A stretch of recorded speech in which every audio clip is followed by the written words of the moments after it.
Estamos de volta com as Cunhãs, o seu podcast de política do Ceará, além de outras cositas más. Eu sou Camila Fernandes e, como sempre, estou ao lado de outras duas cunhãs jornalistas aguerridas. A Ebeli Rebouças. Oi, Ebeli! Oi, gatinhas manhosas, combativa e aguerrida aqui no meu caso, viu, de torcedora do Lion. Meu povo, em primeiro lugar, vão para o YouTube, viu, porque nós estamos aqui com nossas faces belíssimas no YouTube, mais ou menos, né? Estou meio aqui com cara de sono, mas dá para o gasto. E quero deixar registrado que foi muito legal encontrar tanto Curumim, Cunhazete querida, na manifestação do dia 2, né, sábado passado. Foi um clima como eu nunca tinha sentido, assim, num protesto mesmo. Eu acho que foi a energia da manhã, aquele calor, o trajeto do centro, lembrou muito um carnaval, de verdade. Estava todo mundo feliz, protestando com alegria, então foi massa, assim, lembrou demais um carnaval, né? Os bons tempos de carnaval. Então, queria mandar um beijo para todo mundo que falou com a gente tirou um monte de foto com Curumim, com Cunhazete, e dizer que até a próxima manifestação, né? Porque vamos em todas. 15 de novembro, tá marcadíssima. 15 de novembro, bora, vai demorar um tempinho ainda, mas chega, né? E aí vamos lá, todo mundo com a fibra necessária para mandar, né, o indivíduo para longe da gente. Agora nós, claro que estamos com a maravilhosíssima Inês Aparecida. Oi, Inês! Oi, Camila, oi, Evelyn, oi, nem vou dizer o nome agora dos nossos entrevistados. Pois é, Evelyn, tu tem razão, foi muito, parecia assim um pré-carnaval, principalmente aquele pessoal que ficou junto com o Maracatu Solar, menina, foi maravilhoso, dançando, mas foi ótimo. E vou mandar aqui um alô para Lívia Andrade, que o amigo dela, que estava lá na manifestação, que pediu, beijo, Lívia Andrade, para ti. Sidney Ferreira e Guia de Itauá, que eles conheceram a gente pelo Lero White. Rapaz, o povo assistiu mesmo, né, aquele negócio. Ave Maria, a Camila lindíssima. Para Lirna Bruno, para Lusca, do podcast O Universo de Lusca, né, Lusca, Jefferson Lima, José Ronaldo Júnior. José Ronaldo Júnior mandou uma conversa danada, conversei foi muito com ele no Instagram, no meu. Ele é pernambucano, faz medicina na Federal da Bahia, no campus de Barreira, mas disse que é doido pelo Ceará. Aí ouve o nosso podcast. Pois um beijão para tu, José Ronaldo Júnior. Eu tenho só pouquíssimos cheiros, mas é que são super especiais, são de pessoas que viram o Lero White do Falcão na TVC e vieram falar comigo. Teve um que me reconheceu numa clínica, eu estava de máscara, toda ali. Sucesso, olha aí, subcelebridade. Então, um cheiro, ó. Júnior Tavares, não conhecia o podcast, agora está conhecendo, então um cheiro para você. O Matheus Leite e o Flávio Gabriel Alves, a gente encontrou na manifestação, pediram foto com a gente, pronto, e vão ganhar cheiro também, viu? Para vocês. Ó, só um parêntese, o bom é a Camila muito surpresa, gente, eu de máscara, a gata com essa cabeleira loura, com esse porte, né, com essa voz, se surpreendendo. Eu estava muda, eu estava bem calada, mas assim, a pessoa chama atenção de todo jeito. Mas esse topete louro, descolorido, louro de farmácia. O fogoió, como disse o Falcão. Então, hoje temos um daqueles episódios mais do que especiais por recebermos convidados. E teremos hoje a companhia de dois colegas podcasters, o Lidomar Nepomuceno e a Lia Girão, que são responsáveis por um dos projetos mais interessantes da podosfera cearense, o podcast O Hebreu, que trata de questões relacionadas a religiosidades e espiritualidades. E como, lógico, não poderia deixar de ser, um bocadão de política também. Então, se você não conhece, vai sair daqui hoje curiosíssimo para conhecer, com certeza. Já vai lá depois no tocador dos podcasts para ouvir, tá? Por enquanto, então, vamos conhecer um pouco mais os dois. Sejam muito bem-vindos, Lia e Lidomar. Um prazer maravilhoso receber vocês aqui nas Cunhãs, viu? Nossa, gente, meu Deus. Tô me beliscando aqui para ver se é verdade. Sou muito fã das Cunhãs, de verdade mesmo. Não é rasgação de seda, né? Porque a gente está aqui. Mas é dos podcasts que eu acompanho que quando sai eu tenho que correr para ouvir. Não tem jeito. Muito obrigado pelo convite. Sim, a gente Lia, dá assim, oi. Oi, gente, eu tô aqui nervosa, né? Já cheguei aqui na Perreio, mas estou muito feliz. Foi um um evento assim no nosso grupo, né, da nossa extensa equipe de 3 pessoas. A gente ficou todas muito loucas e, meu Deus do céu, meu Deus, o que está acontecendo? Caos. E muito feliz. A gente agradece muito o convite, é muito massa poder somar com um debate tão importante, né, que as cunhãs propõem, então a gente se sente muito... É como se fosse... A gente até falou sobre isso, né, uma confirmação do trabalho que a gente faz, então é muito bom. Obrigada. Sem dúvida nenhuma, e para a gente é uma alegria enorme recebê-los e saber, assim, a gente vai hoje realizar um debate que é muito importante, que está muito forte nesse momento, ele é super necessário, né? Que é justamente essa mistura crescente entre religião e política, no fim das contas, né? Interfere demais na vida de todo mundo, a gente tem que entender melhor esse fenômeno, e vocês estão trabalhando muito com esse tema e fazendo um podcast maravilhoso sobre isso, então tem mais é que estar aqui mesmo, demorou até, já devia estar aqui antes. E aí, antes de começar, eu vou deixar aquele recadinho, né? Seguimos com a nossa campanha de financiamento do podcast, com o apoio de assinantes que nos deixam mega agradecidas por toda a ajuda que a gente recebe. Obrigada mesmo, obrigada, galera. Então, para se tornar um assinante e contribuir, é super fácil. Pode ser tanto pelo Pix, para a chave ascunhaspodcast@gmail.com, ou pelo site apoia.se/ascunhaspodcast. A contribuição pode ser de qualquer valor, mas a partir dos R$10 por mês você recebe um episódio extra exclusivo das Cunhãs e ainda participa da gravação. O desse mês já foi, a galera já assistiu, olha, foi tanta fofoca, gente, pelo amor de Deus. O episódio para ter fofoca. Fora isso, siga a gente nas redes sociais, Twitter, Instagram, YouTube, As Cunhãs Podcast, tá? Então, bora começar?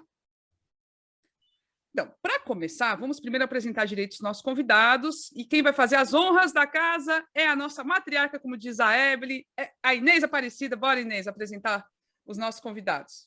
Mas com o maior prazer, porque eu conheço o Hebreu faz tempo, mas não sabia que eram 2 pessoas tão simpáticas, né? Às vezes a gente ouve assim, só no... Maravilha. Comecemos pela Lia Girão, que a gente já perguntou aqui, antes de começar a gravar, se ela era parente do Eduardo Girão, o Giroquina. Aí, olha ela, eu vou entregar. Infelizmente, todo Girão é parente. Olha aí a resposta, viu, dela? Sim, falando sério. Lia é cearense de Fortaleza, formada em Ciências Sociais da Universidade Federal do Ceará e mestranda em Sociologia, e ela é evangélica. E o Lidomar Nepomuceno também é cearense, mas ele é de Chorozinho, mas mora em Brasília. É antropólogo, católico, negro e gay. O interesse por entender melhor os fenômenos relacionados às religiosidades os uniu, e desde 2020 eles têm o podcast O Hebreu, que começou em maio de 2020. Começamos quase juntos, viu? E que aborda temas interessantíssimos, como teologia queer, a relação do cristianismo com os direitos humanos, fundamentalismos, preconceito religioso, etc. Ou seja, assuntos que a gente tem que discutir. Porque esse negócio de conversar sobre religião não se discute, eu vi uma frase que é assim, só os tolos é que dizem que religião não se discute e política. E é por isso que estamos aí entregues a certas, né, criaturas, porque falta de discussão de religião e política. E vocês, é isso que vocês fazem, discutir religião, política. E eu quero saber como é que surgiu essa ideia, a ideia de tratar por esses temas que geralmente são tratados como tabu em podcast. Aí, como pode falar quem quiser. É livre. O idealizador aí vai falar. Então, tá. Então, eu acho que apesar de a ideia ter sido minha do podcast, mas depois ela se tornou nossa, né, Lia, quando eu compartilhei com você. E porque a gente compartilhava exatamente desse sentimento de muito incômodo das vozes ditas cristãs, evangélicas, que aparecem nas redes sociais e na mídia, ser sempre essas vozes associadas ao bolsonarismo, ao fundamentalismo religioso, dando corpo a um discurso de ódio com pessoas negras, com LGBTQIA+, as minorias, enfim. Então, isso incomodava muito a gente, cristãos, evangélicos, católicos, estarem sempre associados a essa expressão de ser cristão, né? A gente passou por isso na faculdade, na graduação, todo mundo olha com desconfiança para você. Quando você diz que é cristão, ainda mais no curso de Ciências Sociais, até hoje é assim, né? Hoje eu estou no mestrado em Antropologia aqui na UNB. Quando eu digo que sou cristão e católico, o pessoal já olha assim, oi, como assim, né? Então isso incomodava muita gente, e a gente sabia que existe um número significativo de pessoas cristãs que são progressistas, que têm uma visão libertária, que têm um discurso e ações, né, se afirmam politicamente contrário a tudo isso que está aliado ao Bolsonaro, né?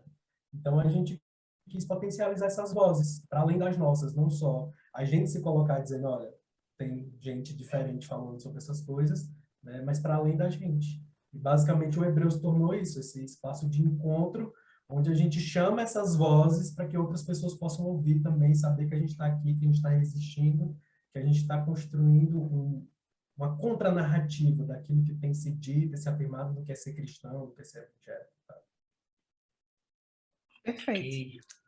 Não, e eu, assim, só um complemento, né, que eu queria perguntar para a Lia, porque, assim, ela sendo evangélica, porque o Lidomar é católico, mas evangélico é que aí é que tá com a pecha mesmo, né, parece que coloca na testa bolsominion, né, quase isso, é quase como se fosse um sinônimo. Mas como é que você lida com isso? E eu queria que você falasse um pouco da sua família também, né, porque você vem de uma família evangélica que não necessariamente é de direita, né, como é que é essa relação? Pronto. É um tema que me persegue desde sempre. Inclusive, eu já tive vários altos e baixos nesse lance de, tipo, sou evangélica, mas escolhi fazer ciências sociais. E sempre tem uma desconfiança muito grande, tanto da igreja para com a academia e da universidade para com o ambiente religioso no geral. E Lidomar também pode falar sobre isso, porque Lidomar transitou, né, entre esses pertencimentos religiosos. Por um tempo ele fez parte de uma comunidade evangélica. E no meu caso, é como se eu não tivesse tido essa ruptura de antes eu era um pouco mais alinhada com o pensamento de direita, e um dia entendi que dá para ser cristã e de esquerda, por exemplo. Isso não aconteceu comigo, pelo contrário, assim. Aí eu entro na minha família. A minha mãe, ela sempre foi uma pessoa que se entendeu como de esquerda. Inclusive, hoje eu olho, eu sinto na minha mãe eu sinto que ela é mais de esquerda do que eu. E o que é que aconteceu? Ela militava mesmo, foi filiada a alguns partidos. Eu acho que hoje ela ainda é filiada ao PT, se não tiverem cancelado lá a filiação dela. E ela se converteu, assim, aceitou Jesus, né? Virou evangélica, um ano antes de eu nascer, algo do tipo. Então, quando eu nasci, eu peguei o comecinho da entrada da minha mãe no ambiente evangélico. E eu me considero uma pessoa de muita sorte, porque até a igreja onde eu nasci, até hoje, ela não segue esse padrão de evangélico é bolsominion. Obviamente, temos uns e outros, né, que fazem parte, mas eu sou muito feliz na minha comunidade de fé. Ela tem suas contradições, como todas. E, por exemplo, vou citar uma coisa que eu acho que colocou em xeque tudo que a gente entende como religiosidade, como envolvimento na política e compreensão do que é melhor para a sociedade, a pandemia. Enquanto todas as igrejas estavam falando a gente precisa permanecer abertas a qualquer custo, na minha igreja a gente não teve isso.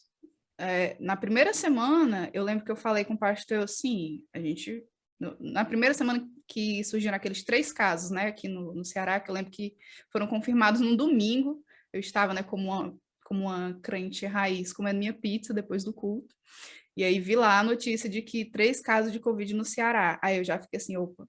No outro dia eu já não fui para a faculdade, eu já mandei mensagem para o pastor. E aí, como é que vai ser? Ele, não, vamos esperar. E na quarta-feira ele já falou, olha, a igreja vai fechar, e quando a gente tiver uma situação sob controle, a igreja abre. Então, eu vejo esse fenômeno do bolsonarismo e das igrejas até com uma certa distância, porque nunca foi minha realidade, graças a Deus. É mesmo. Então, o debate já chegou assim para mim meio mastigado, sabe? Para mim, a minha mãe já me passou uma conversa muito de que, por você ser evangélica, você precisa se preocupar com essas questões também. E acho que para mim ocorre dessa forma. Não, é porque eu já joguei a pergunta, porque a gente conversou um pouquinho antes, e tem uma história maravilhosa da mãe da Lia, que ela vai ter que contar, não vai ter como fugir, que é a história do bode. Vai, por favor, nos conte. Pois é, tem essa história do bode, que, meu Deus. O melhor seria ela contando. Mas foi o seguinte, um belo dia minha mãe ganhou um bode. Não lembro que contexto, mas ela tinha esse bode. E Foi numa rifa, não. Se eu não me engano, ela ganhou de uma... A Inês já sabe mais da história do que eu. Não, eu que estou chutando. Não, mas se eu não me engano, ela ganhou de uma rifa, só para não querer passar a informação errada. Que aí o bode ficava na casa dela lá, que tinha todo mundo. Nessa época, os meus avós, né, vieram de interior, de Bicuitinga, para cá, e morava todo mundo junto. Minha mãe já tinha... Eu tenho um irmão mais velho, ela já tinha o meu irmão, só que morava lá com os irmãos dela e tal, e todo mundo era muito apegado a esse bode. E o bode era dela. Primeira conclusão, o bode era da minha mãe. E aí, houve uma campanha do Lula, que eu não vou saber dizer qual foi o ano, que o Lula perdeu, mas que ela estava trabalhando nessa campanha, e eles organizaram uma festa lá no Pirata Bar, e foi assim uma coisa gigantesca que no final das contas eles não conseguiram pagar as despesas. E aí ficaram, e agora, de onde é que a gente vai tirar dinheiro? Não tem de onde tirar dinheiro. E aí minha mãe falou, opa, eu tenho um bode. Eu tenho um bode. Vamos rifar o bode. O que minha mãe fez? Nessa época, minha mãe, a bichinha, ela bebia muito. Então, de madrugada mesmo, depois da festa, ela chegou com a galera lá e falou, vamos roubar esse bode. E aí pegou o bode. Ela ia roubar dela mesma. Ela roubou dela mesma. Não tem crime. Ela chegou lá de madrugada, na areazinha que o bode ficava, que até hoje é a mesma casa. Pegou o bode, sumiu com o bode, e aparentemente acho que uma pessoa viu, não lembro se foi o irmão da minha mãe, não lembro. E aí rifaram esse bode e conseguiram pagar as contas. No outro dia, todo mundo, cadê o bode? O bode sumiu, e meu irmão, na época pequeno, chorando porque era louco pelo bode. Tadinho. E minha mãe dizendo, não, roubaram o bode. Levaram o bode embora. Foi. E aí, a minha tia... Minha tia, até hoje... Eu tenho uma tia que ela tem ódio...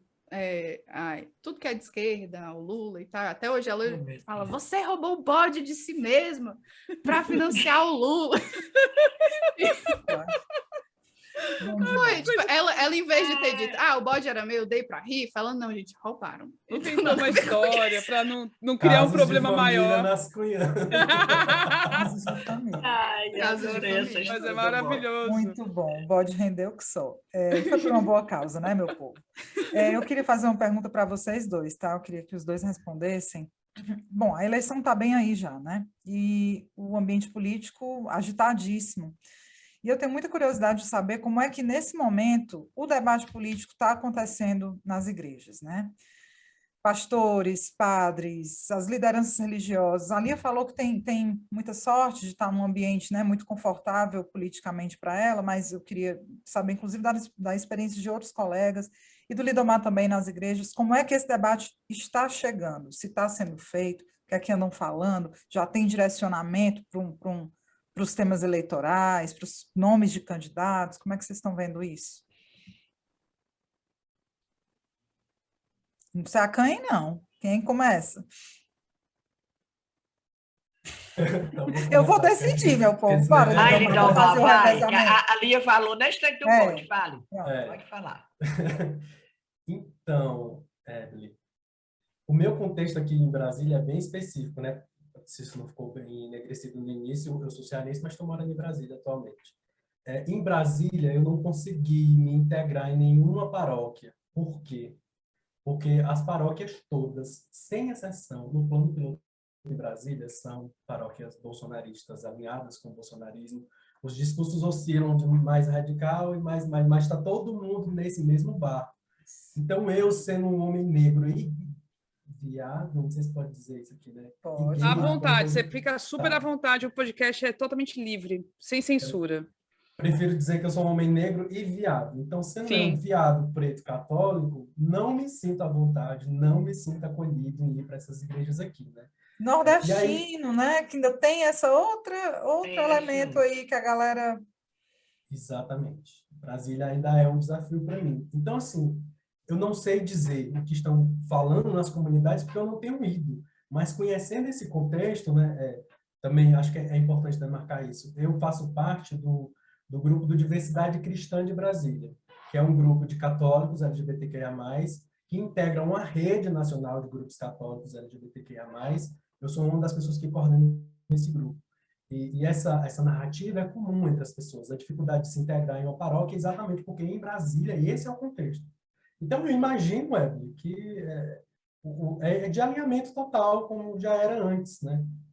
E eu digo como já era antes, pensando lá atrás mesmo, de como há muito tempo a renovação carismática católica, sobretudo, e os grupos católicos mais conservadores, sobretudo a partir de 2010, com isso ficando mais sólido ainda em 2013, já estavam alinhadas as pautas do Bolsonaro, né? Então, eu imagino que por aqui deva ser isso, né? Deva estar assim, nesse pé. E aí você, Lia? Então, eu tenho um certo problema com alguns discursos que às vezes surgem de, por exemplo, a igreja não, a esquerda precisa conversar com a direita, ou com, meu Deus do céu, vamos reformular. A esquerda precisa conversar com as igrejas, as esquerdas precisam chegar nesses locais e tal, porque o debate político dentro da igreja, ele ocorre assim desde sempre. Mesmo que você não cite, eu vou votar em tal candidato, eu vou votar em tal partido, o debate, ele sempre existiu.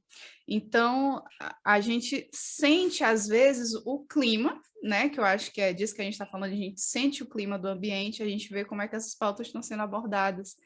E no caso das igrejas que eu consigo acompanhar, a minha igreja, eu sou membro de uma igreja batista, e as igrejas batistas, elas compõem uma convenção. E a convenção, apesar, né, de ser um princípio batista, você não...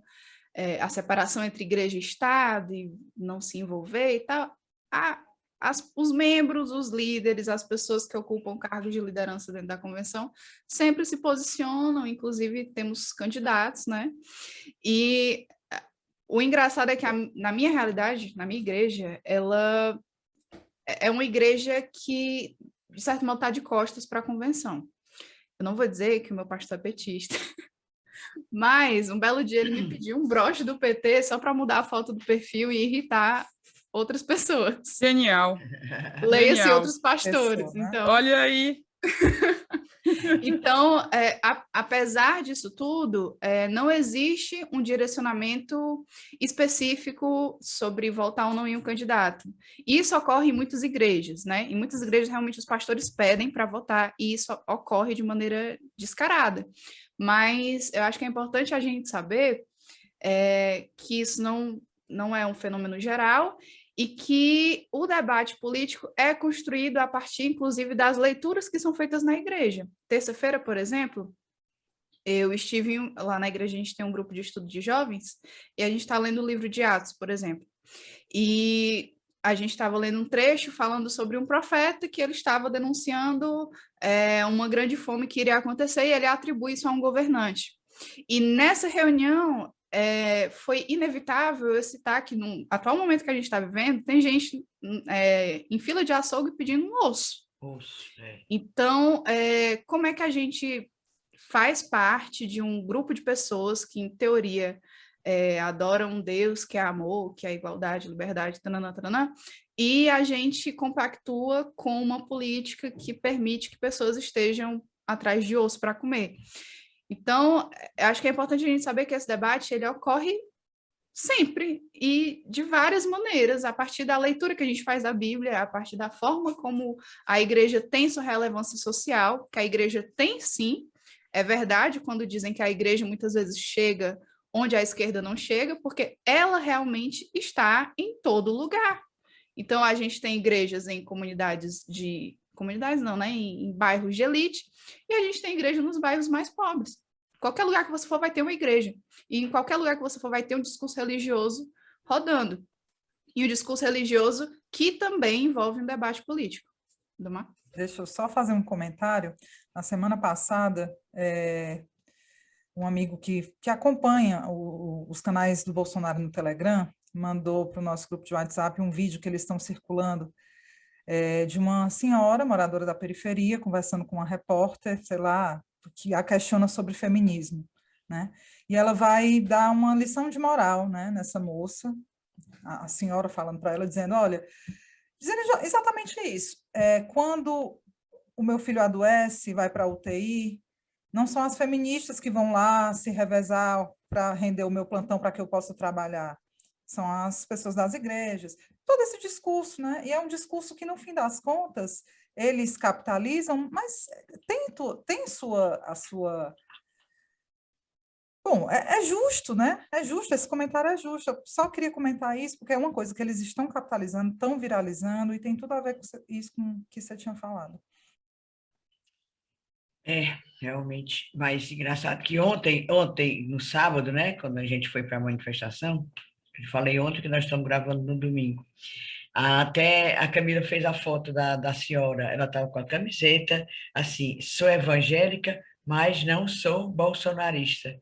Foi, Camila? Tiraste até a foto? Foi. Uma E ela senhora bem assim, feliz, já, assim, estava bem ali feliz. mesmo para ser fotografada Isso, mesmo, ela para disse, pode mostrar. fotografar. Muito legal. Mas aí agora eu queria saber como é que vocês veem, o Lidomar e Lia, o uso político da fé para propagar esse discurso de ódio da arminha. Sempre a gente vê o desgovernante fazendo foto com aquela mão, aquele gesto que significa arminha. Como é que vocês veem esse uso político da fé para propagar isso, ódio?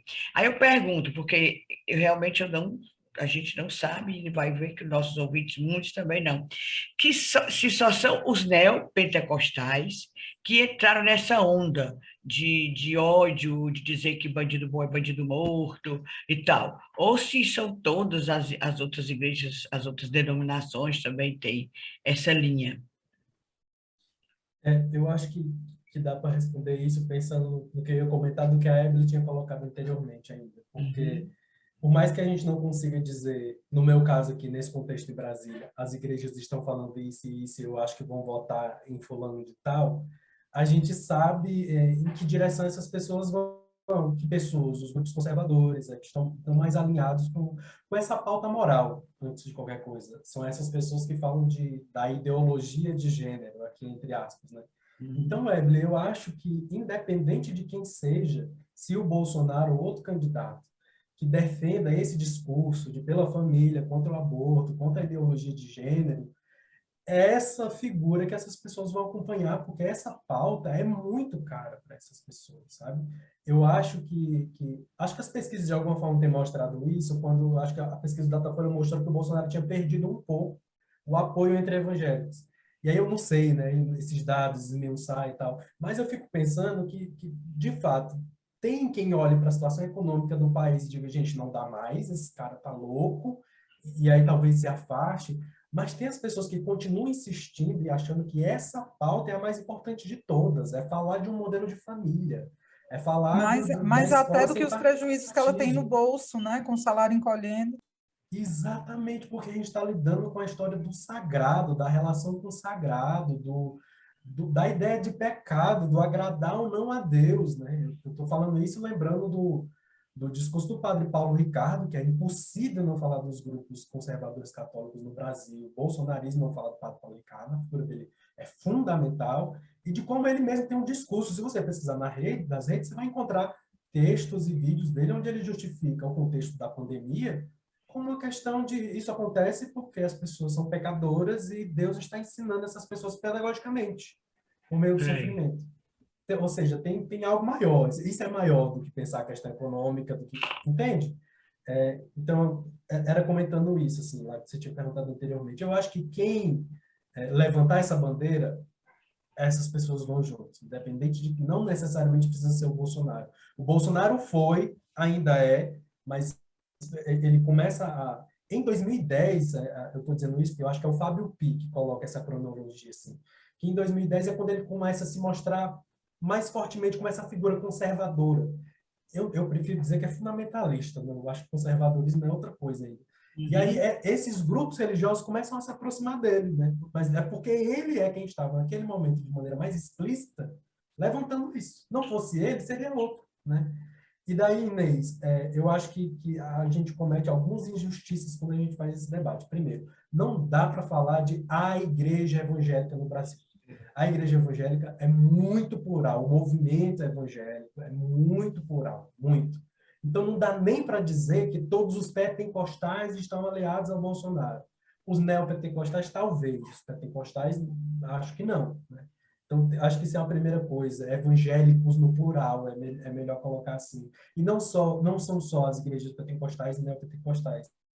A gente lembrava, antes de começar a gravação, que um cargo de alto escalão do governo, que é o de ministro da Educação, ele é pastor presbiteriano. Não é de uma expressão neopentecostal ou pentecostal. Eu não tenho certeza, mas eu acho que o André Mendonça, né, que foi indicado ao STF, foi o André Mendonça. Que está para ser indicado. Eu não tenho certeza se ele é da Igreja Presbiteriana, mas ele estudou no Mackenzie, que é uma instituição da Igreja Presbiteriana. Ou seja, nós temos, sim, cargos de alto escalão do governo, expressões evangélicas, que não são neopentecostais e pentecostais, são igrejas históricas, batistas, presbiterianas, metodistas, que estão alinhadas com o bolsonarismo, né? Acho que isso é importante de... E como você falou, católicos também. Então, os católicos não estão também limpinhos, não. Também se envolveram, né? Pois é. E no caso dos católicos, não são só os ligados à renovação carismática. Eu tenho a impressão, né, não tenho dados para afirmar isso com tanta segurança, né? Eu e ele somos cientistas sociais, então, da hora, a gente também não quer só dar opinião, a gente quer estar com o pé calçado em algum lugar. Mas eu tenho a impressão que a renovação carismática o grupo que faz mais barulho, o grupo conservador católico que faz mais barulho. A renovação carismática tem emissora de TV, tem a Canção Nova. Em Fortaleza tem a comunidade católica Shalom, né? Enfim, esse povo faz muito barulho. Mas também não é só a renovação carismática católica.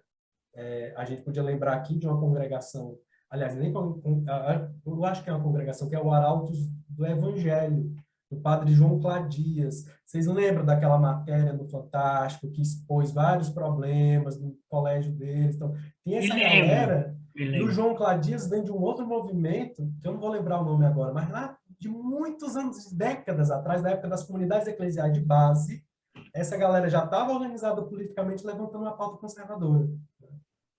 E acho que falei demais, gente. Não, mas eu estava aqui, foi hoje. Eu estava aqui só escutando para aprender, né? Lógico. Não. E vocês falaram umas coisas muito importantes, assim, a Lia já tinha falado essa questão das igrejas estarem em todo lugar, né, e muitas vezes a esquerda, os partidos não estão, né, ou até alguns movimentos sociais não estão em todos os lugares, mas as igrejas estão. E por outro lado, a gente tem tido aí esse crescimento, então, das igrejas, principalmente as igrejas evangélicas em várias comunidades, e concomitantemente o crescimento da extrema-direita. E do lado da esquerda, como reverter isso? Aí o Lidomar falou dessa questão dos valores conservadores, que são muito, muito importantes, né? São muito importantes para alinhar aí com a fé. Como é que a esquerda pode conseguir se aproximar de grupos cristãos, principalmente, sem abrir mão de valores humanistas, como a defesa do acesso ao aborto, a busca pela igualdade de gêneros, o combate ao racismo, à homofobia e a qualquer outro tipo de preconceito? A gente consegue imaginar isso? Teve um outro entrevistado nosso, o Leonardo Sá, professor da UFC, deve ter sido professor de vocês, e o Leonardo falou assim, a revolução para acontecer, vai ter que ser por dentro das igrejas. São os evangélicos que vão se tocar de que essa política que está aí, genocida, é ruim para eles também.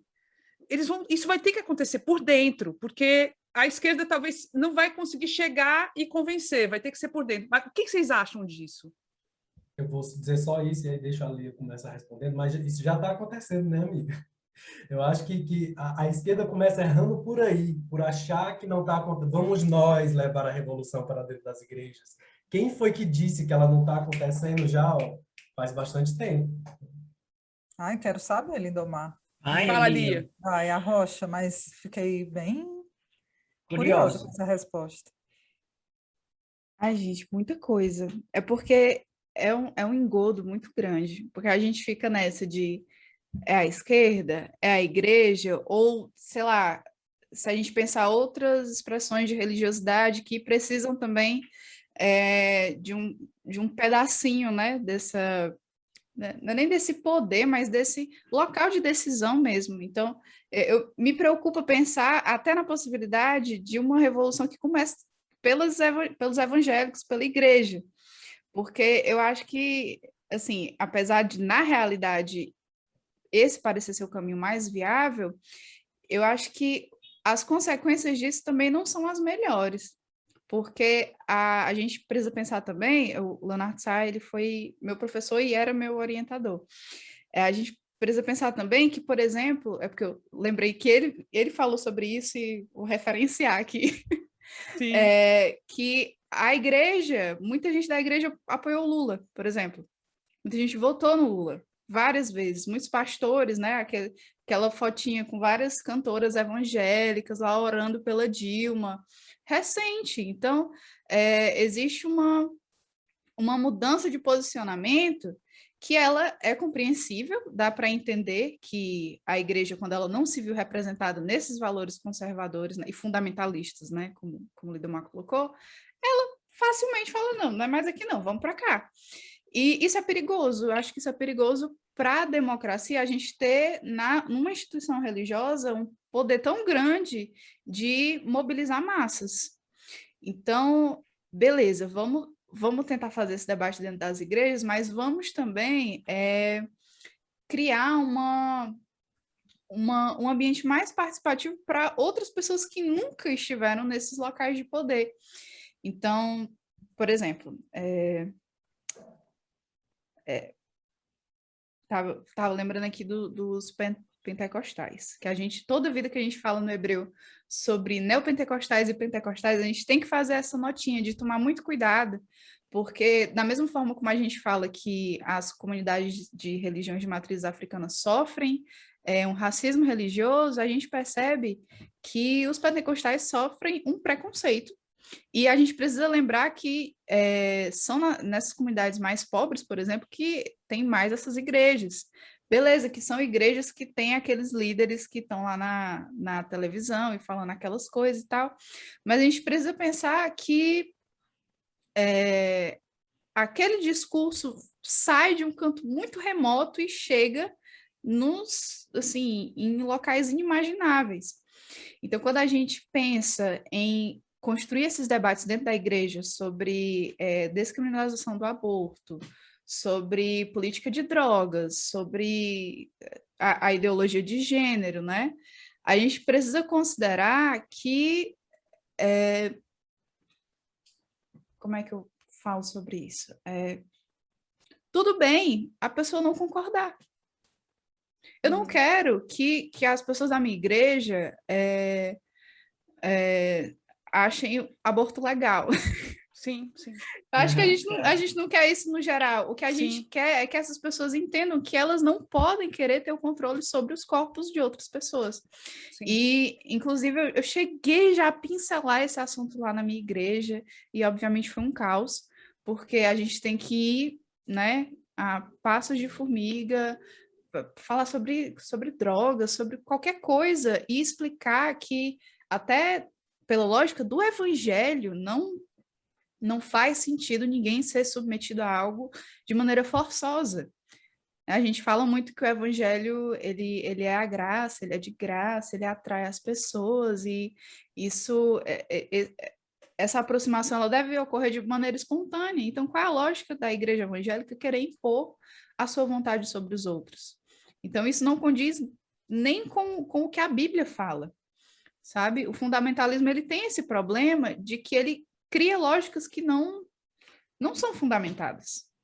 Então, ao mesmo tempo que é um trabalho muito simples rebater essa lógica, é um trabalho muito complicado porque mexe com um imaginário que vem sendo construído há muitos anos, há muito tempo. O lance das armas.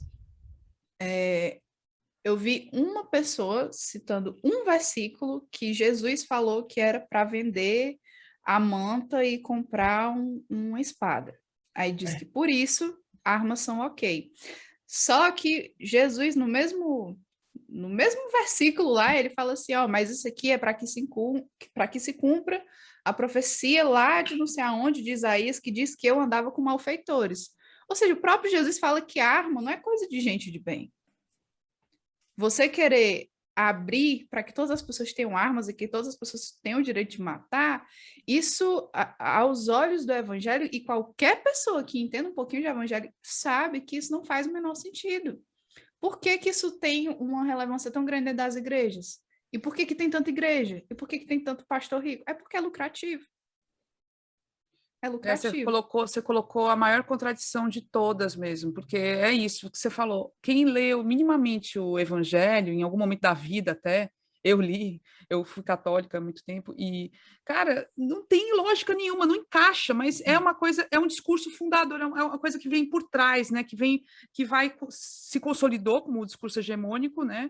E que parece assim, para defender essa fé vale tudo, né? Vale todo o É a resto. interpretação, eu entendo assim, a interpretação da Bíblia, do Evangelho, velho ou novo, por interesse, interpreta por oportunismo. Oba, eu vou já pegar isso aqui, como eu já ouvi várias vezes. Tem um desses pastores mercenários, esses que são aí milionários, que diz que está lá escrito na Bíblia que o pastor tem que ganhar muito dinheiro. Agora, eu não sei como é que eles conseguem fazer esse malabarismo para inventar essas histórias, rapaz. Eu fico equivocada assim. É malabarismo. Seletiva da Bíblia. Olha, não é? A leitura seletiva e também se aproveitando do analfabetismo das pessoas, da dificuldade das pessoas de terem interpretação de texto. Então, eles fazem isso de forma realmente para manipular. Para manipular. Né? Outro dia eu falei aqui, num dos episódios, o que a Lia acabou de dizer. Ela é evangélica, é contra a igreja, é contra o aborto, está lá escrito. Eu sou espírita, do que kardecista, o pessoal diz que é um pleonasmo dizer espírita kardecista, porque só tem espírita kardecista. Então, nós também somos contra o aborto porque acreditamos em reencarnação, certo? Que temos muitas vidas, que não só foi vez só essa daqui para a gente se lascar, não, que tem outras, mas o Espiritismo condena. Mas eu acho que o Espiritismo não tem, como disse a Lia, não tem o direito de ficar mandando no corpo de ninguém. Tu está entendendo? É isso que as pessoas têm que entender, mas não entendem e manipulam, porque acha bonito, acha que atinge esse discurso, acha lindo. O Eduardo Girão, só me lembro deles dois, da Priscila Costa, fica dizendo contra o aborto pela vida, e sensibiliza aquele pessoal que gosta dando feto, desse discurso. Andando um confetinho de silicone. Ai, que não, gente. É como o Lidomar diz. Vai sempre existir esse povo que acha lindo esse discurso e nem questiona. Por exemplo, família, esse bolsocoso, falar sobre família. Que família? Né? Porque a família dele era um estrupício. Separa da primeira, separa da segunda, a primeira bota chifre, a segunda bota chifre, aí a terceira é metida nas enroladas com ele. Que diabo de família é essa? Enche a boca que pela família, pela moralidade, pelos bons costumes, né? Pronto, Bom, deixa eu falar. Já foi um desabafo. Né? Eu fiz meu desabafo, né, Lidomar? Mas, olha, eu vou pegar... eu quero ainda, vou insistir nessa fala aí do Lidomar sobre a questão da revolução está acontecendo, né? E aí tu lembrou essa última pesquisa, a última pesquisa Datafolha, meados de setembro, que mostrou uma queda de 11 pontos percentuais na aprovação entre evangélicos, né? Era a base mais fiel do governo Bolsonaro, foi uma quedazinha considerável. Ainda é alta, 29%, sei lá, alguma coisa assim, mas caiu 11 pontos. Isso é reflexo dessa revolução que você está falando, ou vocês acham, né, queria ouvir a opinião dos dois, que isso é mais sei lá, o resultado de uma política social e econômica que está empobrecendo as pessoas? O que é? Ou é uma soma dos dois fatores, né? Uma revolução interna com essa questão da desgraça que é o governo mesmo? Eu acho, eu só acho mesmo, né, na base do acho. De novo, né? Às vezes a gente tem que brigar que o que a gente faz é ciência, né? O camarada, não importa, você fez 4 anos de graduação, faz um mestrado, o camarada, mas eu tenho uma opinião diferente de você. Então, né? Então, vamos aqui na base do acho também. Eu acho que não é em decorrência dessa revolução, porque, infelizmente, numericamente, ela ainda é pequena e esse povo que está aí aliado ao Bolsonaro tem muito mais poder, e quando eu digo poder, é poder econômico, porque o poder, no contexto de sociedade capitalista que a gente vive, o poder, sobretudo, é econômico, né? Então, é muito difícil um pastor, uma igreja com uma visão progressista lá na periferia de Fortaleza, brigar com a estrutura da Igreja Universal do Reino de Deus. É muito difícil, né? Mas quando eu digo que essa revolução, esse tomar um caminho diferente dentro da igreja evangélica, do movimento evangélico, de novo, lembrando que ele não é homogêneo, ele vem de muito tempo, porque o próprio Fábio Pi lembra disso, que em 1930 já nascia no Brasil a Confederação Evangélica Brasileira, nessa tentativa de se organizar politicamente para galgar espaços, e essa frente evangélica conseguiu eleger, inclusive, um parlamentar federal, o Guaraci Siqueira, que era pastor metodista, socialista, foi eleito ainda por 2 mandatos, isso em 1930. Essa galera já estava se organizando. Vocês já conversaram aqui em algum momento com o pastor Simões, a gente também conversou com ele lá no Hebreu, e ele falou de algumas figuras importantes da igreja evangélica que lutaram contra a ditadura, né? Essas pessoas sempre estiveram envolvidas na luta política em outro lugar, que não, da mesma forma que tiveram igrejas que historiadores vão dizer isso, institucionalmente apoiaram a igreja presbiteriana, a igreja batista, tiveram expressões dessas igrejas que apoiaram descaradamente a ditadura. Mas tinha essa galera também que lutava contrário, ia na outra direção. A gente entrevistou também no Hebreu o Jackson Augusto, mais conhecido como Afrocrente aí nas redes, passou até um tempo produzindo material para o The Intercept Brasil. E o Jackson integra o movimento negro evangélico. E os movimentos que gestaram o movimento negro evangélico também são de décadas atrás. Então, esses grupos progressistas dentro da igreja evangélica, dentro da igreja católica, mas como a gente está falando mais especificamente dos evangélicos, eles sempre estiveram aí. E eles sempre estiveram alinhados às pautas sociais, às lutas sociais, pela reforma agrária. Essa outra pauta, muito próximo das comunidades eclesiais de base, que estão ali na fundação do que veio a ser o PT. Essa galera sempre esteve ali.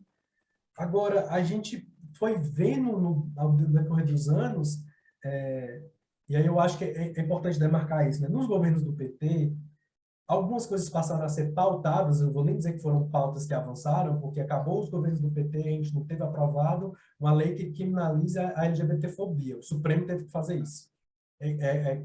Igualando ao crime de racismo, que eu acho um tanto problemático. Mas, enfim, essas pautas, se não avançaram do ponto de vista efetivo, elas passaram a ser muito mais discutidas no Congresso. Isso apareceu com muito mais força no Congresso Nacional. E isso fez com que esses grupos conservadores também se organizassem para fazer frente, para combater isso, né? E eu acho que eles ganharam mais força, eles têm mais força politicamente falando. Então, quando eu digo que essa revolução já começou, é porque essa galera que é contrária a isso sempre esteve aí, mas são minoria. Infelizmente, são minoria e não têm o mesmo poder político e econômico. A gente tem hoje no Congresso uma bancada evangélica, que na verdade eles chamam de Frente Parlamentar Evangélica, que não é só evangélica. A Frente Parlamentar Evangélica, que hoje consegue ali juntar cerca de 360 pessoas, parlamentares, não são só evangélicos, são espíritas conservadores, são evangélicos conservadores, católicos conservadores, ateus conservadores. Essa galera está lá, no centro do poder. E pessoas como o Jackson Augusto, como o pastor Evaldo Ramos, que a gente também entrevistou no Hebreu, que é um dos coordenadores da Frente Evangélica pelo Estado Democrático de Direito, que lutou em 2016 contra o impeachment da Dilma, chegou aí lá no Palácio, encontrar com ela. Tem uma galera que eu estava tentando lembrar aqui ali, eu acho que evangélicas pela igualdade de gênero, que são mulheres evangélicas lutando pela descriminalização do aborto. Essa galera está aí, lutando há muito tempo. Mas não tem o poder que essas pessoas já têm. Essas pessoas foram mais eficazes do ponto de vista de queremos chegar no parlamento e já chegaram, estão lá. Não, e o poder econômico midiático, né? Porque, como vocês comentaram, são emissoras enormes de rádio e televisão, é uma briga difícil. É muito difícil. Mas aí eu acho que isso é massa também. A gente, na nossa segunda temporada do Hebreu, a gente produziu uma série sobre teologias marginais. E eu acho que a gente fez uma coisa muito importante. Eu queria falar sobre isso mesmo, o Lindomar, sobre essas teologias marginais. Que tu explicasse para a gente o que elas são e que medida também impacta a formação da opinião pública no contexto brasileiro. Tá entendendo? A gente queria que tu falasse sobre isso. E quando você falou aí que existem esses nichos de luta progressista dentro da Igreja Católica, dentro da Igreja evangélica, realmente, por exemplo, um padre Lancelotti na Igreja Católica, né? É um avanço. Agora, eu, como tenho um pouquinho mais de idade que vocês, 1 ou 2 anos, eu me lembro ainda de uma época novinha, que a Igreja era muito presente nessa pauta progressista, tá entendendo? Era assim mais, e era até uma época dura, que era a ditadura. Eu me lembro de uma igreja muito presente, muito assim avançada, combativa, digamos assim. A igreja de Dom Paulo Evaristo, de Leonardo Boff, exatamente, do Evaristo, Dom Helder Câmara e tal. Tá entendendo? Eu ainda me lembro dessa história. Mas eu queria que você falasse era sobre essas teologias marginais. Eu vou começar aí passo para a Lia, né, Lia? Isso, a Lia está muito caladinha. Que horror. Lia se mete. Se mete. Você quer começar, amiga? Por favor. Não, amigo, fala, que aí eu juntei um monte de coisa para falar aqui, eu falo tudo de uma vez. Massa. Então, a gente fez essa série que a gente resolveu chamar de Teologias Marginais, que era exatamente a gente conversando, eu, Lia e Ronaldo, cara, a gente precisa fazer alguma coisa no Hebreu para trazer essa galera que traz essa outra perspectiva sobre esses muitos temas, né? Porque nessa série a gente falou de teologia queer, como colocou a Inês. A gente teve um episódio sobre teologias feministas, daí a gente pautou essa questão do aborto, por exemplo. Ou seja, eram vozes de quem está produzindo teologia e mostrando uma visão diferente daquilo que é colocado como de uma teologia hegemônica. Isso é muito importante, por quê? Porque, de novo, essa pauta, a pauta de sustentação do governo Bolsonaro, que elegeu ele, é sobretudo uma pauta moral. A gente lembra disso. De que falava o programa de governo do Bolsonaro na televisão, gente? As peças publicitárias, falavam de quê? Era isso que chamavam as pessoas. Então, falar de aborto, falar de ideologia de gênero, isso, é o ponto de contato dele com essa base. Então, não é besteira pensar qual é o discurso religioso e teológico que dá sustentação para isso. Então, a gente quis, por exemplo, chamar mulheres teólogas, doutoras em teologias, biblistas, especialistas no texto, portanto, para dizer que, olha, tem outras interpretações sobre isso aqui. Talvez eu vá chocar um monte de gente agora dizendo isso, mas vocês sabiam que tem não vou lembrar capítulo do versículo, a evangélica que é a Lia, eu não consigo lembrar, mas eu acho que é Números, no Antigo Testamento, um trecho que vai relatar o sumo sacerdote ministrando um chá abortivo para uma mulher. Você imagina o que é o sacerdote, a autoridade religiosa, num dado contexto, óbvio, tinha um contexto específico, em que ele era quem ministrava o chá abortivo. Está lá. Aí eu pergunto, gente, será que esses pastores, essa galera que fica falando contra a descriminalização do aborto, não sabe que esse texto está lá? Sabe. Mas faz uma instrumentalização do texto, ignorando completamente o contexto histórico e cultural, que é isso, né?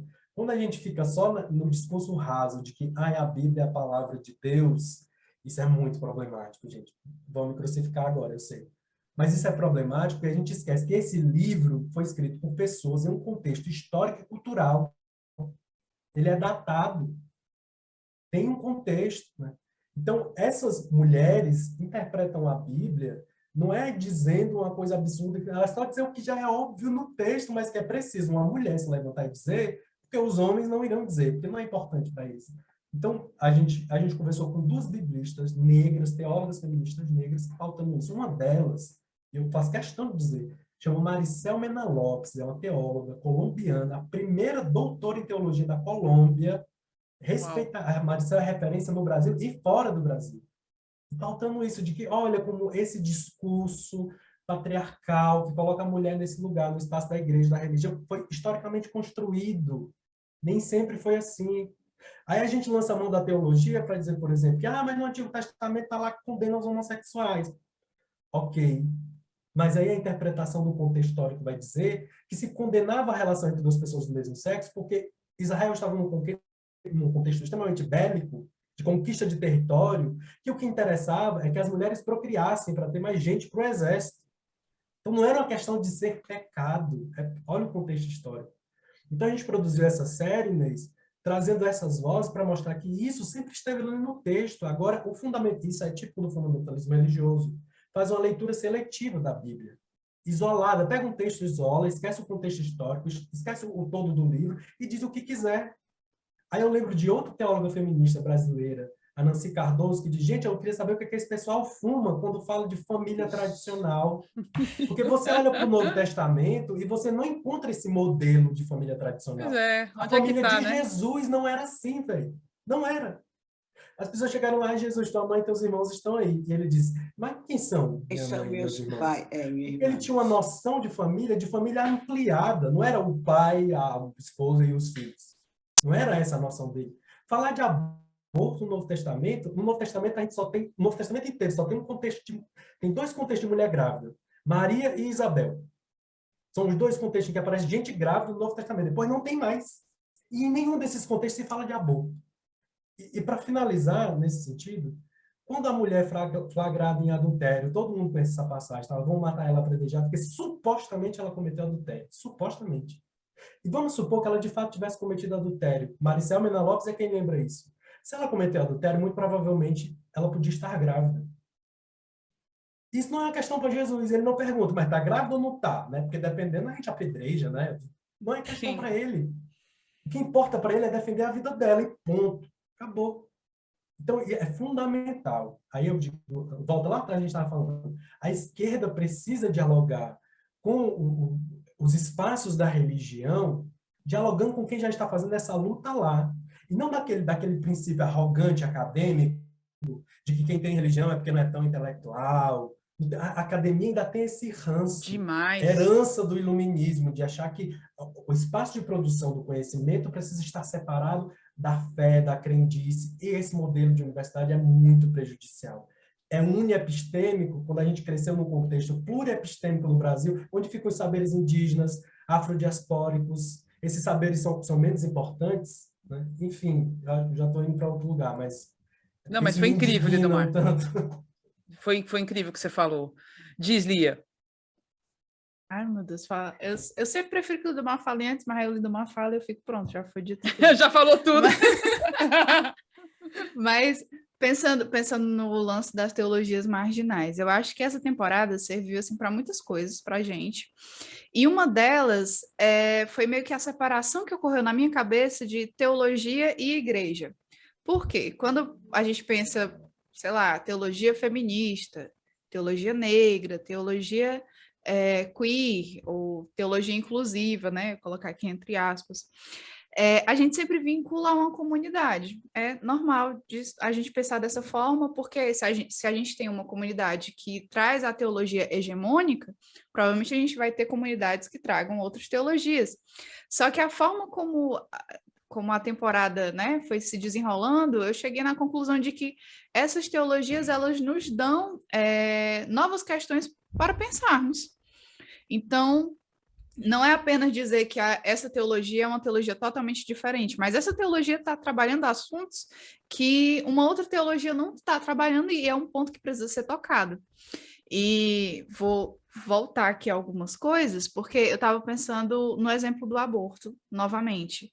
É um tema sensível para a igreja, mas ao mesmo tempo que a gente se vê tendo que lidar com esse tema, quando a gente toca nele, quando as pessoas conversam sobre ele, a gente percebe algumas coisas que são meio gerais. Uma coisa, um exemplo disso muito provavelmente, as mulheres, né, que fazem parte das comunidades de fé conhecem mulheres que passaram por um processo de aborto. E aí, eu sempre busco esse dado, quando eu estou conversando com alguém sobre isso, eu pergunto, beleza, você é contra o aborto, certo? De certo modo, eu também sou, né? Se você está grávida e eu puder lhe ajudar a decidir pela vida dessa criança, eu quero lhe ajudar. Mas se você decidir que não quer dar continuidade à sua gravidez, você acha que é meu papel querer que você seja presa ou morta? Porque, no fim das contas, é isso que acontece. Se a gente trata o aborto como uma questão penal, as pessoas vão acabar presas, as mulheres vão acabar presas, e se a gente não trata isso como uma questão de saúde pública, as pessoas essas mulheres, né, essas pessoas que são mulheres, né, vão acabar mortas. Então, é uma decisão. Você acha que, pelo evangelho, essa pessoa deveria ser presa ou morta? Você concordando ou não com isso? E eu gosto também da ideia de que, não vou dizer que é fantasiosa, mas quando a gente pensa, por exemplo, a descriminalização, a gente pensa um amparo. Então, não é aquela coisa, cheguei no posto de saúde, bota para fora aqui, vamos abortar. Não, aquela pessoa vai precisar passar por um processo de amparo psicológico para saber se existem outras possibilidades. Então, quando a gente conversa sobre isso com outras mulheres religiosas, a gente percebe outra realidade. Eu, por exemplo, lá em casa, tive que conversar com meu pai sobre ideologia de gênero, porque apesar do meu pai não ser bolsonarista e não ser evangélico também, ele cresceu num ambiente de pessoas evangélicas muito conservadoras, né, que vieram da Assembleia de Deus e tal.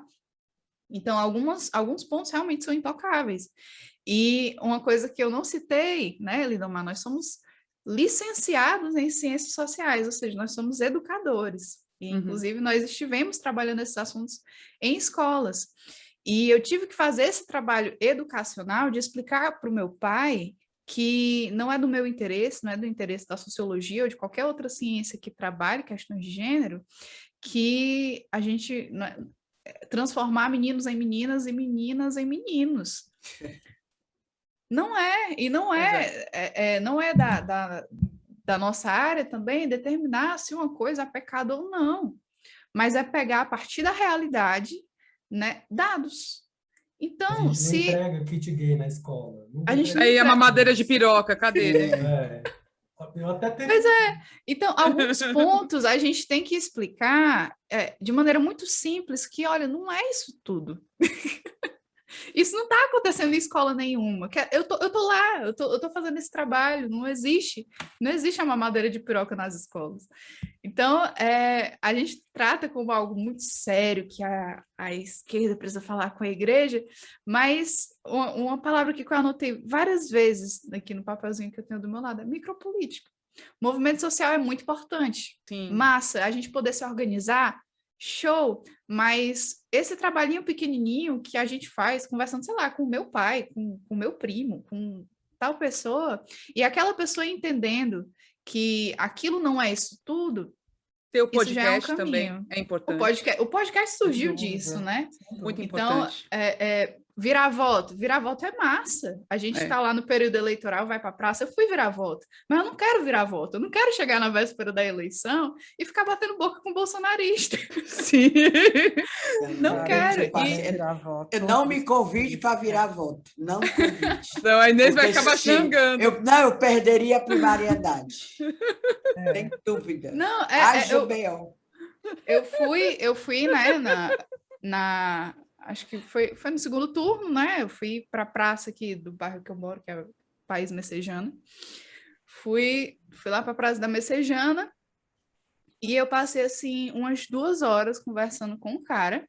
E o cara super razoável, mas queria votar no Bolsonaro justamente por medo, né, do que iam fazer nas escolas e Com tal. medo do comunismo. E Antipetismo. foi. E eu tive que perguntar para ele: olha, você quer? Ele tinha uma filha. Você tem esperança que sua filha chegue, por exemplo, à universidade? Ele falou: quero muito. E eu, pronto, pois saiba que isso é política pública. E que essa pessoa na qual você vai votar, ela tem um posicionamento muito problemático em relação ao acesso de pessoas das comunidades pobres, das comunidades populares, às instituições de ensino superior. E eu passei, sério, foi umas 2 horas para depois que esse cara saiu com a possibilidade de, nem de votar no Haddad, mas de não votar no Bolsonaro. A galera que estava organizando falou assim: tu passou esse tempo todo com esse homem, ele vai votar na Haddad. Eu falei: eu não sei. Aí perguntaram: por que tu ficou conversando com ele? E eu ia fazer o quê? Falou: vai em paz e vote no Bolsonaro? Não. Por quê? Porque não é uma conversa, não é uma conversa de 10 minutos que vai virar a chave na cabeça da pessoa. Se a gente for ficar... Não é véspera de eleição. Se a gente fosse agarrar nisso de novo, a gente vai continuar perdendo, né? Então, é uma coisa que a gente já precisa estar, ó. Eu tentei virar o voto da minha mãe, mas eu fiz até uma chantagem emocional muito pesada. Falei: mãe, olha as táticas. A minha tática não deu certo. Chantagem emocional. Ó, eu sou servidora pública, eu sou jornalista, eu sou falastrona, eu falo as coisas. Se esse homem ganhar, mãe, ele vai me perseguir. Aí ela: você que fique quieta! Você que deixa de falar. Fala: mãe, eu não vou me calar, você tá louca? Não vou falar. Assim, então eu vou ser presa. Você vai votar nele, e aí se ele der o pira e quiser perseguir todo mundo, ele vai me perseguir e pronto, eu tô lascada. Né, falei isso para vários familiares, saí assim de grupo de família, falando assim: olha, não quero depois, porque a minha família, né, tinha um lance de todo mundo se conhece, aí a Lia tá no mestrado agora. Eu falei: não quero ninguém falando disso, não quero ninguém me dando parabéns se votou no Bolsonaro, porque é anular qualquer desdobramento profissional que eu possa ter na minha vida. Você não quer que eu esteja empregado, você não quer que eu esteja nem viva. É isso, sabe? Feito, né, eu lembrei... eu lembro, vocês falaram, o Lidomar citou o Jamison, e eu acho que foi até no episódio que vocês... Sim, Pastor Simões, é que eu chamo... É meu colega de turma. Jamielson, como dizia a professora Alba chamava ele de Jamielson. A pessoa se chama Jamielson, é o Pastor Simões? É Jamielson? Jamison, mas se escreve Jamielson. Tá legal. Nossa, eu consegui ouvir ele tem saúde, ele tem saúde. O problema a importante é isso, é ter saúde. Oh, ele tem muita saúde, viu? Olha, Lidomar. Eu já vi as fotos dele no Instagram, ele tem saúde, realmente. Vamos lá para conversa séria. O Simões é um preto muito bonito, gente. O Simões é um pretinho muito lindo, pelo amor de Deus. Maria, né? Vamos voltar. Só concluir o que eu estava falando aqui do Jamison, que ele citou, né, no caso das eleições que ele concorreu a senador, que ele recebeu votos de pessoas que não concordam com a pauta de esquerda de maneira ampla, mas que conheciam o trabalho dele. E, por exemplo, no bairro onde eu morava, né, que, enfim, é o bairro da minha igreja, é o bairro que praticamente eu moro, eu só não tenho minha casa lá. Mas eleição para vereador, as pessoas votam em quem está lá. Sim, exato. A presença. Em quem está lá, em quem aparece, em quem está nos rolezinhos lá nas praças, sabe? Então, parte desse trabalho é muito simples, que é só estar lá. Sabe? O movimento social faz muita coisa, mas as pessoas sabem dessas coisas que são feitas. Isso chega até onde? Então, é isso. É difícil, é ruim, mas é simples ao mesmo tempo. Eu acho, só bem rapidinho, e Inês, que isso é importante a gente deixar isso bem enegrecido. É sair desse lugar arrogante de achar que todo mundo que faz parte de uma igreja, que é católico, que é evangélico, é ignorante, é fundamentalista. Enfim, tem muito isso, sabe? E eu acho que tem muito isso de uma parte da esquerda que é acadêmica, que está na academia, que aí acha que então, quem é religioso, a gente não tem que dialogar com essas pessoas. Velho, isso é um tiro no pé. É um tiro no pé. É um erro enorme. Isso aí é um erro enorme. Inclusive, o pastor Simões, quando começou com a gente, foi uma das coisas que ele ressaltou foi isso. que as igrejas, os pastores, seja lá os padres, ou seja o que for, estão lá todo dia junto com a comunidade. E que a esquerda não faz isso, deixou Vai espaço de lá. 2 em 2 anos, né? Está entendendo? Vai. É. Foi isso, uma das coisas que ele falou. Gente, a conversa está muito boa, mas a gente está na reta Uhum. final. Eu queria muito fazer uma última pergunta, e que eu acho que é fundamental. No setlist lá, nos episódios que vocês já fizeram, tem diversos temas, inclusive de religiões, por exemplo, afro-brasileiras, candomblé, umbanda. Vocês falaram sobre islamismo, e eu queria saber como é que foi para vocês, como cristãos, abordarem essas outras religiões, e justamente por ser também meio tabu, inclusive na ideia de que nós temos, por exemplo, bem clichê, de evangélico, que, tipo, ai, tem medo dos pessoal do candomblé, né? Tem sempre essa coisa. Como é que foi e como é que a gente tem... como é que a gente faz para desmistificar, de fato, essas outras religiões? Que é importantíssimo. Tu que é crente, Lia. Que é crente. Tu tinha medo, Lia? Ou isso é mentira? Esse negócio de medo é balela? Eu não tinha medo, e depois eu fiquei assim, meu Deus, onde é que eu me meti? Por quê? Todo episódio que a gente gravava, e era um evento, assim, porque a gente muito mal acostumada, né? A gente chegava lá e tinha todo o universo. Eu achava que ia ser muito simples para mim separar a minha crença e a crença do outro, mas eu terminava o episódio e ficava, será que eu sou evangélica mesmo? Será que, sabe?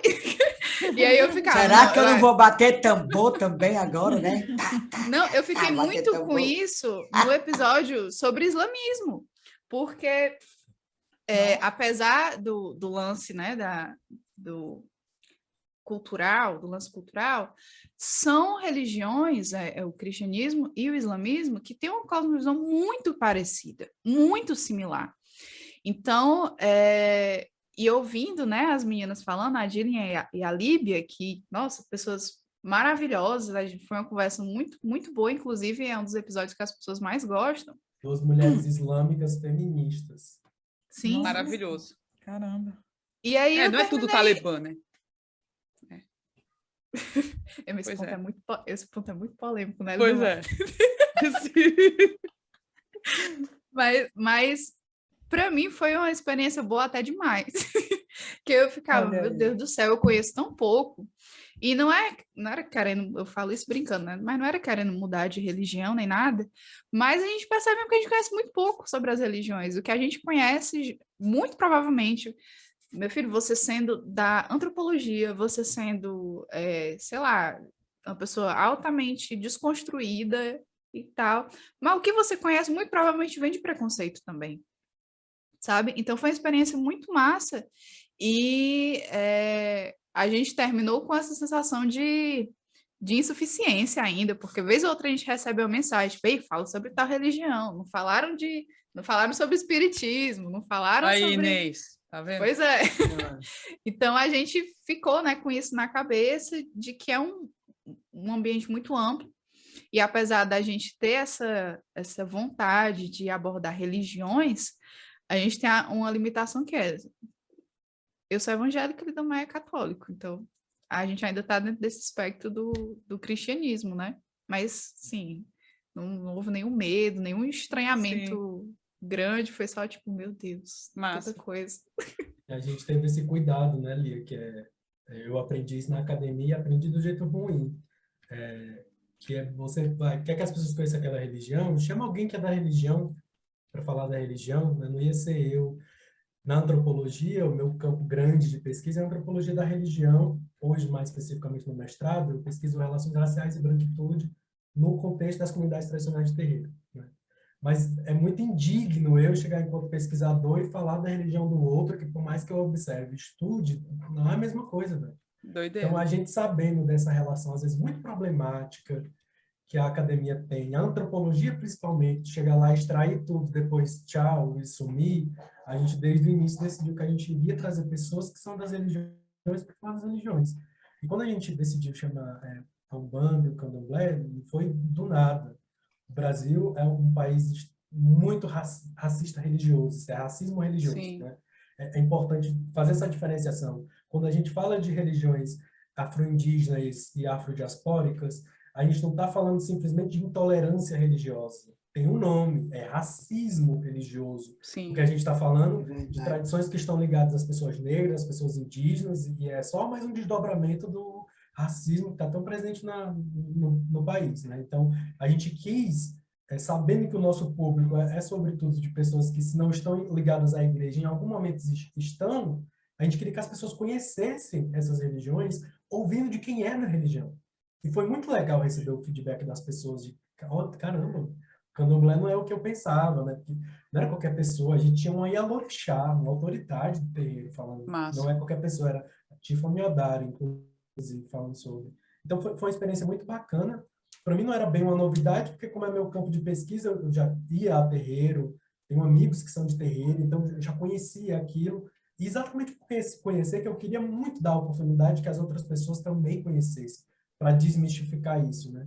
E para além disso, as pessoas islâmicas, sobretudo as mulheres islâmicas no Brasil, sofrem muito com a islamofobia. É uma realidade muito presente no contexto brasileiro, né? A gente ouviu da Líbia, no metrô de São Paulo, de volta para tua terra, mulher bomba, volta para o teu... Sendo que a Líbia é uma mulher brasileira e é islâmica, né? Enfim, e desmistificar o islamismo está sempre ligado ao terrorismo. Gente, não é isso. De Com jeito certeza nenhum. não é. Ou dizer que a mulher é obrigada a usar o véu. Isso foi uma das coisas que eu achei mais massa da gente desmistificar. Os países onde as mulheres são obrigadas a usar o véu não é porque a religião obriga. É uma decisão política, é uma imposição política do regime político. Porque a religião, a decisão de usar ou não do véu, segundo os preceitos da religião, é da mulher. Ela decide quando ela vai usar e se ela vai usar ou não. O Islã não impõe o véu para a mulher. O lugar onde o véu, o abu, que é obrigatório, é por conta do regime político que a lei está colocada, que muitas vezes é extremista, né? Então, enfim, algumas amostras e tal. Então, foi muito legal para a gente, num contexto onde há muita intolerância religiosa, no Brasil há. O Brasil é um país de maioria cristã, entre católicos e evangélicos, e são, sobretudo, então, pessoas cristãs que são intolerantes religiosas e racistas religiosos. Então, a gente considerou que era muito importante pautar isso. Lia, Lidomar, a gente sabia que ia render muito a conversa, mas rendeu muito mesmo, maravilhosa a conversa. Chega, eu tô aqui de boca aberta. Não, é demais, a gente fica com vontade de saber mais. Gente, Não que maravilha, viu? Olha, parabéns pelo só me trabalho lembro de de vocês. um programa, não sei se só um minutinho, o Lidomar e a Lia conheciam um programa chamado Entre o Céu e a Terra, passava de domingo na TVC, aqui TVC, era TV Cultura, Entre o Céu e a Terra. Menina, era assim, eles escolhiam um assunto, por exemplo, feminismo. Aí pegava a opinião de todas as religiões, de todas as religiões que eu nunca tinha ouvido nem falar, umas coisas poucas assim. Tem uma que era Jurema, o nome da religião. Era, digamos assim, um braço de uma religião de matriz africana e tal. É uma deusa, mas Jurema, tudo, né? pegava judeu, católico, evangélico, espírita, budista, hindu. Menina, era maravilhoso esse programa. Eu assistia todo domingo. Eu adoro saber sobre religião. Não conheci. Muito bom. Acabou a temporada, foram 2 temporadas. Pois pronto, falei. Pois brigadíssima mesmo, viu? Assim, parabéns pelo trabalho de vocês. Aí deixa um recadinho assim de tchau agora para a galera, onde escutar vocês, está em todos os tocadores, redes sociais, deixa tudo aqui para a gente. Essa propaganda de vocês. Eu falo das plataformas e tu fala da rede social. Então, a gente está assim, em todas as plataformas. Você imaginar, o Hebreu está lá. Porém, a gente tem pedido que, se possível, escute a gente na Aurelo. A gente está na Aurelo. A Aurelo é a primeira plataforma no Brasil que está remunerando os podcasts por player, né? É um valor pequeno, mas entre o valor pequeno e o nada do Spotify, eu prefiro que você escute a gente lá na Aurelo. O boicote vem. Conheça a nossa campanha no Apoia-se, né? Apoia o Hebreu, tá lá. Tá? A gente é um podcast totalmente independente. Vocês sabem bem como é que é fazer um podcast independente. Escutem a gente lá. A gente está agora na 3ª temporada do Hebreu. É a primeira que a gente está fazendo, que não é uma série, então os episódios são independentes. A gente já falou sobre cristianismo e direitos humanos, sobre espiritualidade e saúde mental. Vem um aí sobre Estado laico, mas não vou dizer quem é que tá, porque, olha, Enfim, Top. escutem a gente, top, todos os top, tocadores. estado- Olha, Estado do não Laico dê é boa. spoiler. É, isso. Lia, vai lá. Pois Vende o obrigadíssimo. peixe. Sim, gente, nós estamos também no Instagram, tá? Que é @ohebreu, e não apenas estamos lá para a divulgação do que a gente tem produzido como podcast, mas a gente continua essa conversa lá. Então, nessa temporada específica, a gente tem lançado por mês um episódio e um vídeo no finado IGTV, né? Um vídeo lá no Instagram, tá? Então, acompanha a gente lá. A gente também tem um grupo que a gente chama nossos ouvintes de hebretes, para hebretes, lá no Telegram. Olha aí, que legal! E aí o link fica na nossa bio do Instagram, que é @ohebreu. E, né, queria chamar todo mundo novamente para a gente.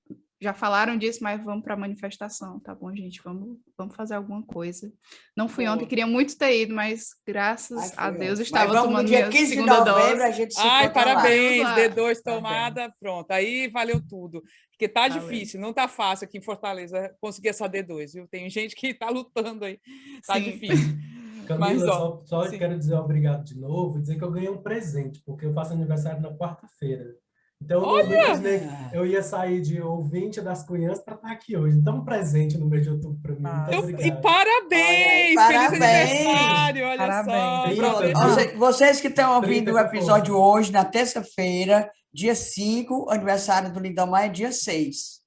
Muito Né, bom. Lindomar? É, É Lindomar, dia O da minha Instagram dele mandar filha. um cheiro. Dia da minha filha, de Letícia, Letícia. Ah, que Lindomar, e legal. só para registrar que eu adorei o uso do enegrecer, né? Em Uhum. oposição a esclarecer. Eu vi que você Sim. falou várias vezes, e acho até que é mais adequado, né? Porque você destaca, enegrece. Achei que a gente podia adotar. Olha, de repente Legal. sim, de repente sim. Eu acho Ó, bem mais adequado. muito legal. Ó, Massa, então, gente, ó, obrigada. vamos deixar um cheiro para todo mundo. Boa Cheiro. semana, gente. Se cuidem, meu povo, se cuidem, fiquem bem. Até a próxima semana. Tchau. Beijo, Lia. Beijo, Lindomar. Muito obrigada.